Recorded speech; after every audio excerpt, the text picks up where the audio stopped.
Hello student, हम form of injustice पढ़ रहे थे और इसमें फॉर्म ऑफ इनजस्टिस में हमने political injustice, legal injustice, social injustice और इकोनॉमिक इनजस्टिस के बारे में पढ़ा था। अब ये है कि कौन कौन से तरीके हैं जिसके द्वारा हम जस्टिस को सिक्योर कर सकते हैं, मतलब जस्टिस प्राप्त कर सकते हैं। जो ऊपर ही जस्टिस है, सोशल जस्टिस, पॉलिटिकल या लीगल जस्टिस, इसको किस तरह से हम एक समाज में लागू कर सकते हैं। सबसे पहली बात तो यही है कि ये जस्टिस जो है वो आपके कॉन्स्टिट्यूशन के द्वारा ही लागू हो सकता है। मतलब अगर कॉन्स्टिट्यूशन में आपके लोगों के साथ भेदभाव ना किया गया हो, सामाजिक समानता स्थापित करने की कोशिश की गई हो, तो बहुत हद तक जो इस तरह की इनइक्वालिटीज़ होती हैं वो ख़त्म हो जाती हैं। तो बहुत सारे तरीके बताए गए हैं। सबसे पहले तो वे ऑफ सिक्योरिंग लीगल जस्टिस। हम लीगल जस्टिस को, लीगल माने कानूनी, कानून के रूप में सबको समान मानकर कॉन्स्टिट्यूशन में लिख देने के बाद कि धर्म, जाति, रीजन, क्लास, क्रीड, नस्ल के आधार पर कोई भेदभाव ना हो, अगर इस तरह की बातें लिख दी जाएं कानून में, तो हम बहुत हद तक लीगल जस्टिस प्राप्त कर सकते हैं। Justice is quite closely related to law. The state try to maintain legal justice in society by implementing law. कानूनों को लागू करके, बनाकर नहीं, मतलब कानून बनाने चाहिए, लेकिन कानून बनाने के बाद उसे सही तरह से इम्प्लीमेंट भी करना चाहिए। जब तक आप कानूनों को इम्प्लीमेंट नहीं कर पाते, आप सोशल जस्टिस स्थापित नहीं कर पाते। Law should be just. खुद अब कानून भी बना दिए, लागू भी कर दिए, लेकिन कानून खुद ही जस्ट ना हो, अन्यायपूर्ण कानून हो। जैसे बहुत सारे जो अंग्रेजों ने कानून बनाए, रोल्टे एक्ट जैसे कानून, नमक से रिलेटेड कानून, जमींदारी से रिलेटेड कानून, वो ऐसे कानून थे जिसका काम शोषण करना था। अगर आप 12th में 6वां-7वां चैप्टर पढ़ोगे और इमरजेंसी के दौरान बहुत सारे संविधान में संशोधन हुए, 24, 25, 26, 42 तक। ये ऐसे संविधान संशोधन थे जिनके जो कानून बनाए गए वो समाज के लिए नहीं बल्कि सरकार के पक्ष में थे, सरकार के लिए वो कानून थे। तो कई बार क्या होता है, कानून भी खराब हो सकते हैं, कानून भी ऐसे हो सकते हैं जिन्हें सोसाइटी स्वीकार ना कर सकती हो या जो समाज के लिए हानिकारक हो। तो कानून कहाँ से आना चाहिए? कानून आने चाहिए समाज के कल्चर से, समाज के रीति रिवाजों से, जिस पर बहुत ज़्यादा लोगों की एक्सेप्टेंस हो, लोग एक्सेप्ट करें।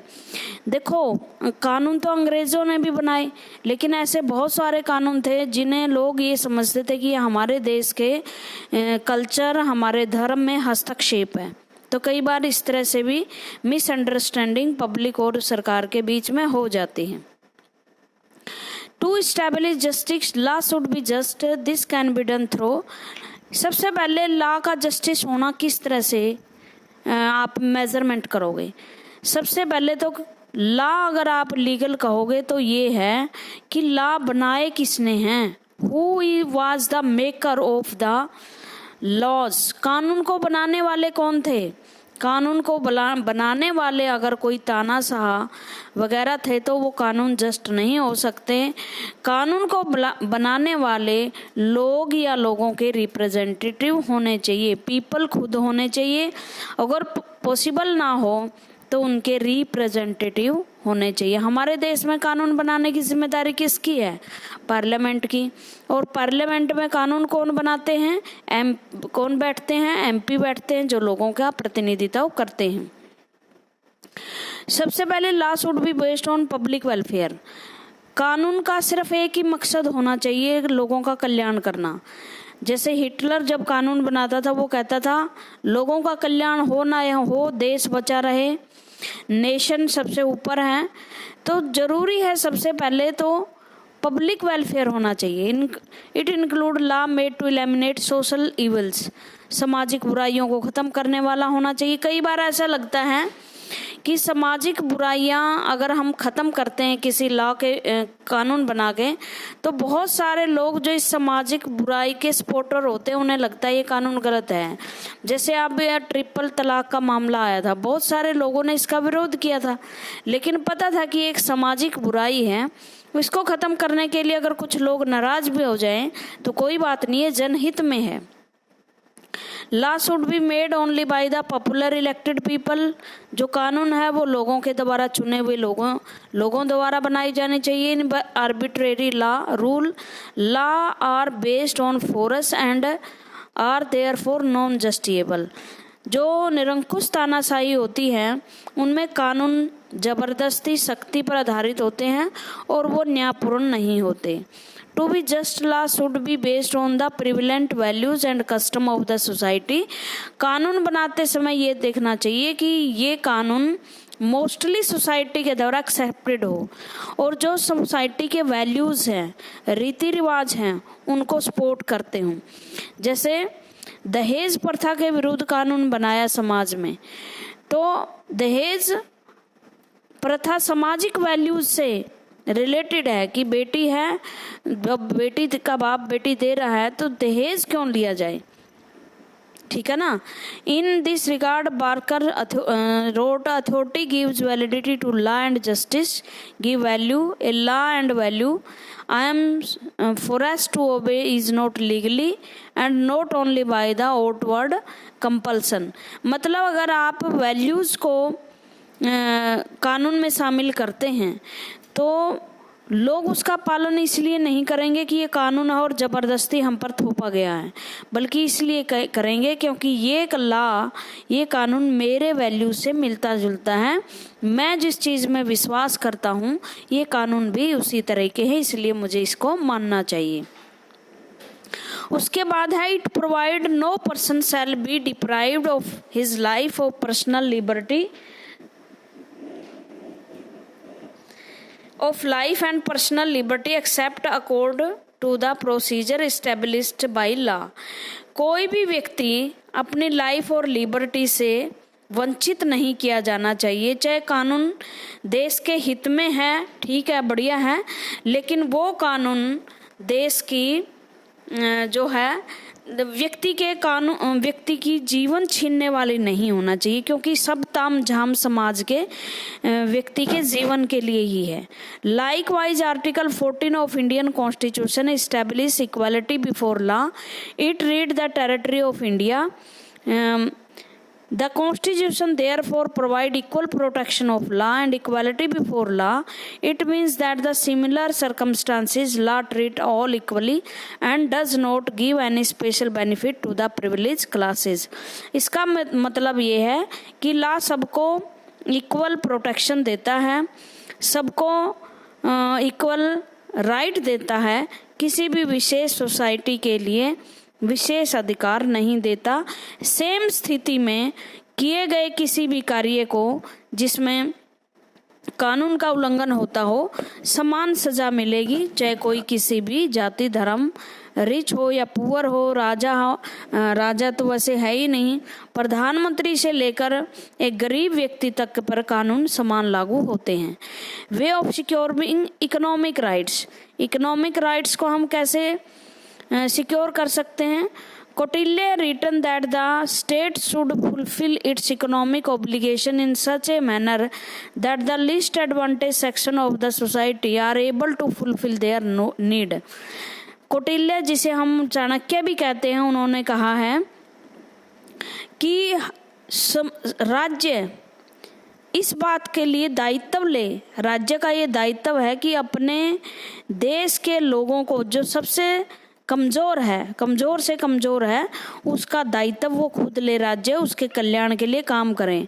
इसके लिए उन्होंने एक बड़ा फेमस सा शब्द कहा है कि हमें जोंक की तरह, राज्य को जोंक की तरह मनुष्यों का जो उसकी जनता उसका पैसा नहीं हड़पना चाहिए, चूसना चाहिए, बल्कि मधुमक्खी जिस तरह से फूल से रस कलेक्ट करती है और फूल पर भी कोई हानि नहीं होती, इस तरह से राज्य को व्यक्तियों से टैक्स लेना चाहिए।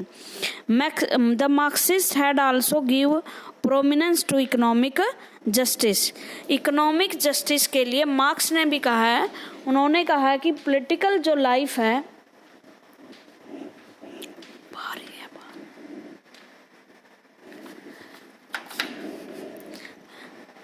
पॉलिटिकल लाइफ मतलब पॉलिटिकल राइट किसी भी व्यक्ति के पास है, लेकिन उससे कोई फर्क नहीं पड़ता उसकी सुख सुविधा में जब तक उसे इकोनॉमिक राइट ना दिए जाएं।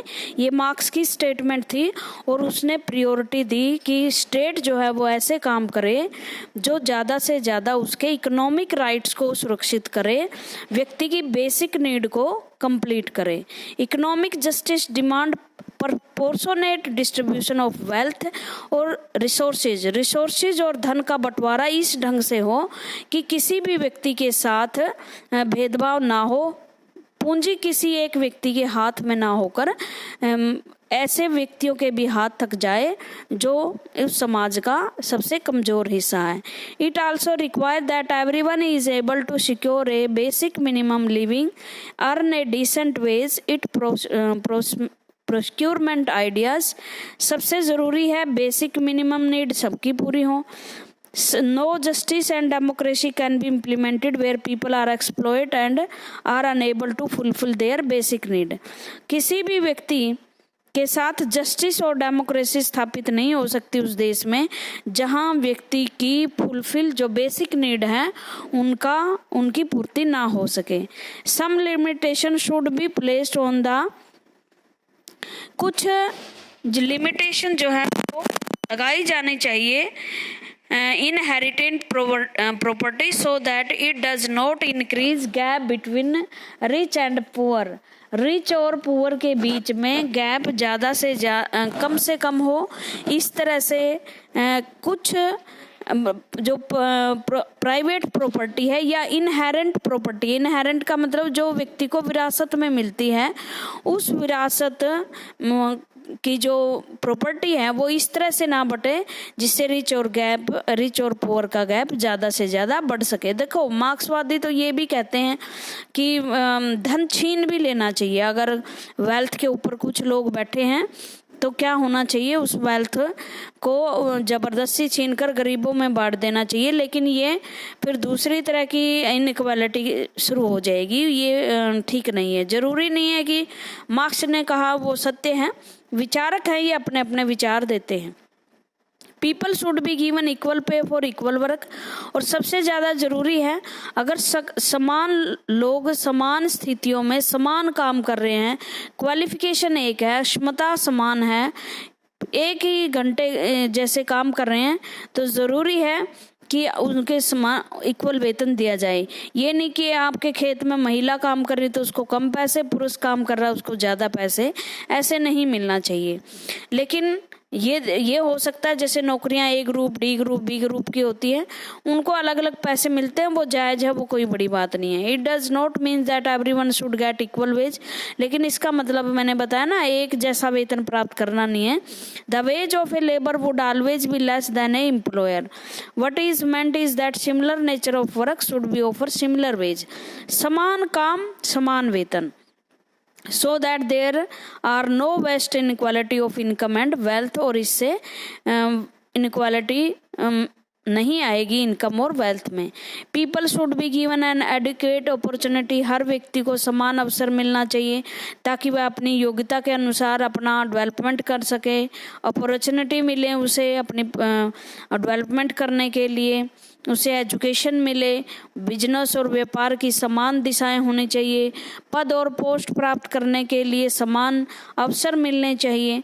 State should not be have absolute control over economic inequality, economic equality को स्थापित करने के लिए सब कुछ स्टेट को कंट्रोल नहीं करना चाहिए, मतलब कुछ रिलैक्स भी मिलना चाहिए, कुछ चीज़ें प्राइवेट हाथों में भी दे देने चाहिए ताकि वो अपना व्यापार शुरू कर सकें, अपनी कैपेसिटी के अनुसार अपनी आजीविका कमा सकें, अपने निर्णय खुद ले सकें, ठीक है। लेकिन मार्क्स क्या कहता है, मार्क्स तो ये कहता है कि सब कुछ समान होना चाहिए और राज्य को कंट्रोल करना चाहिए इकोनॉमी वगैरह, ताकि जो पूंजी है एक व्यक्ति के हाथ में ना हो।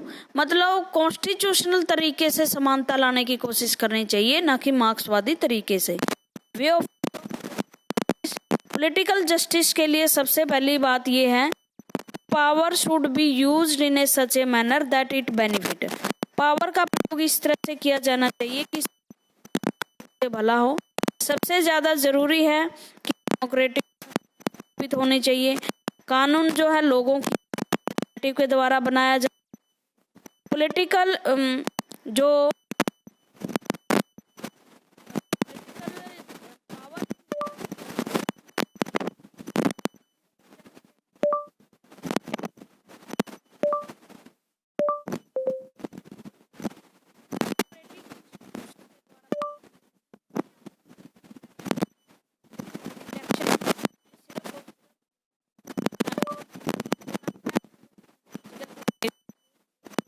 ले रहा है, करना चाहिए।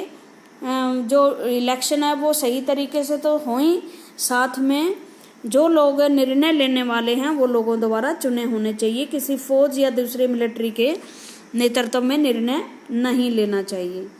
ठीक है। सिमिलरली प्रोविजन, सबको समान वोट की, एक सिंगल वोट, सिंगल आदमी है, एक व्यक्ति है, एक वोट दिया जाना चाहिए। अपने उसको फ्रीडम होना चाहिए कि अपना ग्रुप बना सके, पॉलिटिकल एसोसिएशंस बना सके। जैसे हाँ, हमारे देश में किसानों की एक सभा है, स्टूडेंट की सभा है, प्रोफेशनल्स की सभा है, बहुत सारी पॉलिटिकल पार्टियां हैं। पॉलिटिकल कंपटीशन होना चाहिए। पॉलिटिकल कंपटीशन का मतलब ये है भाई ज़्यादा से ज़्यादा पार्टियां इलेक्शन में लड़ें और लोगों के पास चॉइस हो, चॉइस के तहत वो किसी भी व्यक्ति को वोट दे सके। उसके बाद है जुडिशरी इम्पार्शल होनी चाहिए। जुडिशरी इम्पार्शल का मतलब होता है कि निष्पक्ष ढंग से अगर कोई पॉलिटिकल कन्फ्लिक्ट हो जाता है तो ऐसे कानून होने चाहिए जिसके तहत जुडिशरी जो है वो न्याय कर सकें और पॉलिटिकल कन्फ्लिक्ट को दूर कर सकें। Way of establishing social justice, social justice को कैसे प्राप्त कर सकते हैं?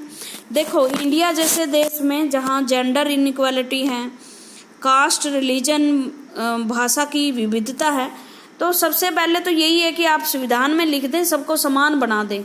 उनकी जो आइडेंटिटी है वो उसके साथ साथ एक बड़ी आइडेंटिटी उन्हें दे दें कि आप you are the citizen of India. Social justice mean that there should be no discrimination on the base of caste, colour, creed, religion, place of birth, sex. इसके आधार पर आपके साथ कोई भी भेदभाव नहीं किया जाएगा। जैसे इंडिया में कास्टिज्म अनटचेबिलिटी थी, साउथ अफ्रीका में अपार्थाइड की पॉलिसी थी। अपार्थाइड की पॉलिसी का मतलब होता है कि वहाँ पर गोरे और काले में बहुत ज़्यादा भेदभाव था और जो गोरी सरकार थी वो काले लोगों के साथ बहुत दुर्व्यवहार करती थी। इनको मिटाने के लिए 1994 में वहाँ संविधान बना और अब संविधान के अनुसार जो है उनकी जो सरकार है या संविधान है वो सभी नागरिकों को समान अधिकार देती। तो इस तरह की अपार्थाइड पॉलिसीज वगैरह नहीं होनी चाहिए। State should define its limit to interfere in individual freedom to secure social justice. State के जो शक्तियां हैं वो डिफाइन होनी चाहिए कि सोशल जस्टिस स्थापित करने के लिए वो कितनी शक्तियों का प्रयोग कर सकती है। ये नहीं है कि स्टेट हर मामले में इंटरफेयर करे और लोगों को एक्सप्लॉइट करे या लिस्ट एडवांटेज सेक्शन और सोसाइटी को कुछ भी अधिकार ना मिले और सारे अधिकार बड़े बड़े लोगों में बटे होने चाहिए, प्रिविलेज दिए जाएं। There should be no discrimination at public places like park, restaurant, school, cinema आदि में किसी तरह का भेदभाव नहीं होना चाहिए। मतलब सारे, अगर एक सिनेमा है तो ये नहीं कि शहर के काले लोग उस सिनेमा में नहीं जाएंगे और गोरे जाएंगे।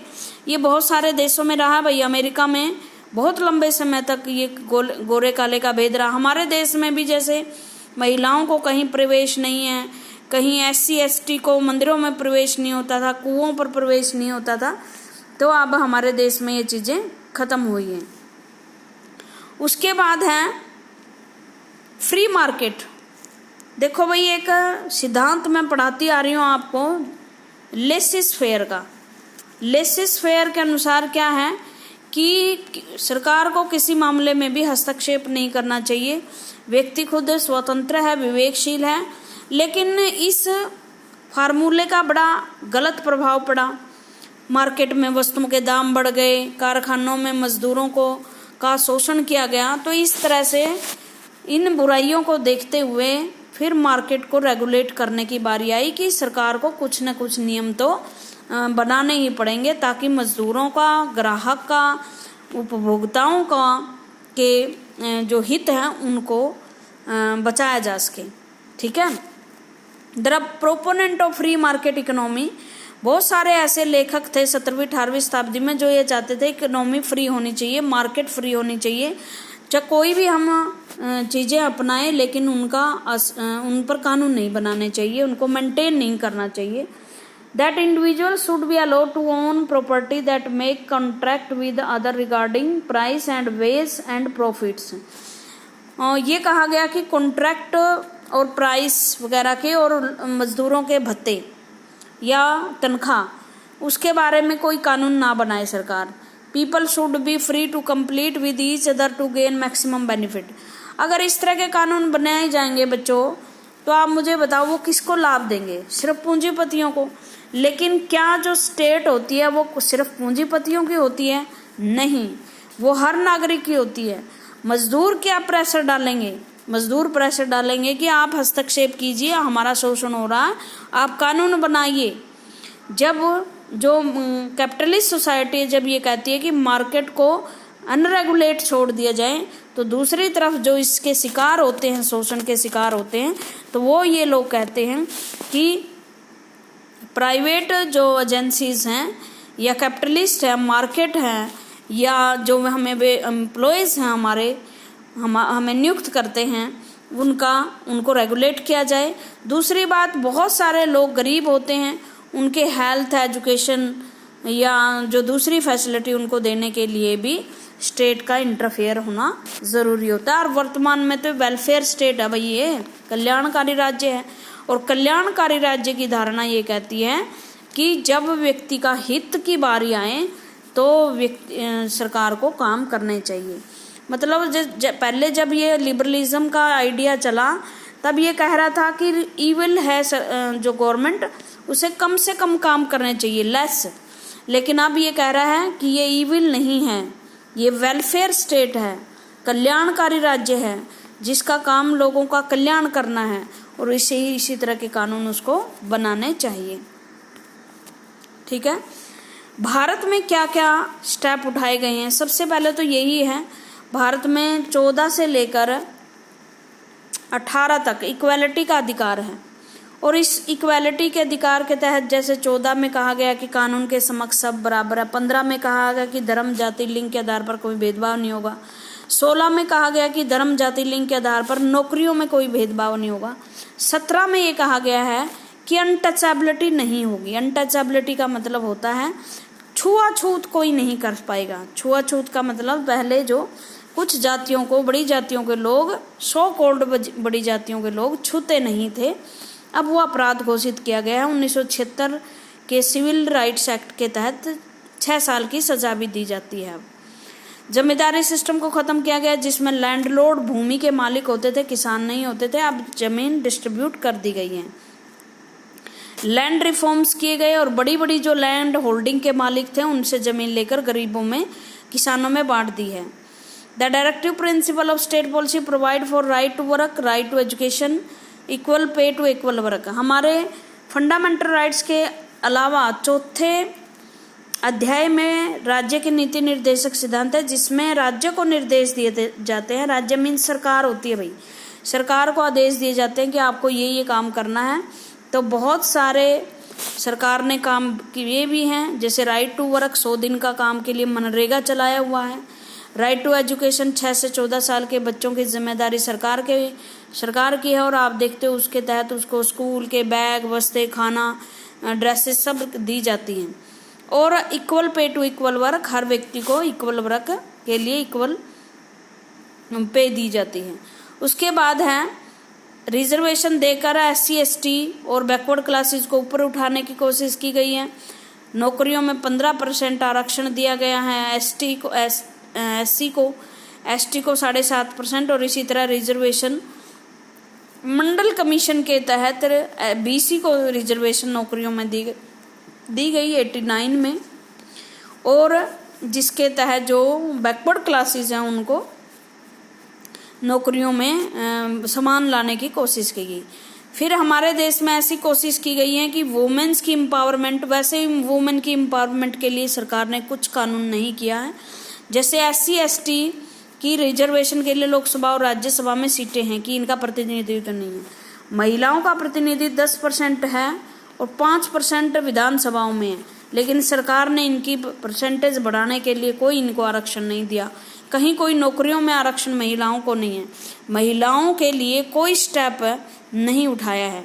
दीज इंक्लूड इक्वल पे, बस ये है कि इक्वल पे दी जाएगी, और वो भी डायरेक्टिव प्रिंसिपल में। ऐसी बहुत सारी चीज़ें हैं जो सच में सही नहीं है। आज भी डोवरी, कानून बनने के बाद भी डोवरी चली हुई है। दहेज प्रथा है, वुमेन की खरीद फरोख्त अभी तक चल रही है। स्कीम ऑफ अंत्योदय, बहुत सारी स्कीम जो है लोगों के लिए, जैसे अभी भी जैसे उदय योजना है, या इंदिरा गांधी योजना के तहत मकान बनाए जाते हैं। अंत्योदय योजना है जिसके तहत 1 रुपये किलो अनाज दिया जाता है। और रोजगार योजना है। बहुत सारी वर्तमान की जो सरकार जो योजनाएं लागू की गई हैं सरकार के द्वारा, उनको आप नोट कर लेना, इंटरनेट पे बहुत सारी हैं, मिल जाएंगी। फिर 21 आर्टिकल के तहत हमें एजुकेशन का अधिकार दिया गया है, प्राइमरी एजुकेशन का, ये भी हम डिस्कस कर चुके हैं। चलो, ये आपका चैप्टर था भाई, ध्यान से पढ़ लेना। अगर कुछ भी समझ में ना आए, कहीं से भी कोई चीज़ रह जाए, तो आप नीचे कमेंट में उसे डाल सकते हैं। अगली वीडियो में मैं उसका सलूशन भी बता दूंगी।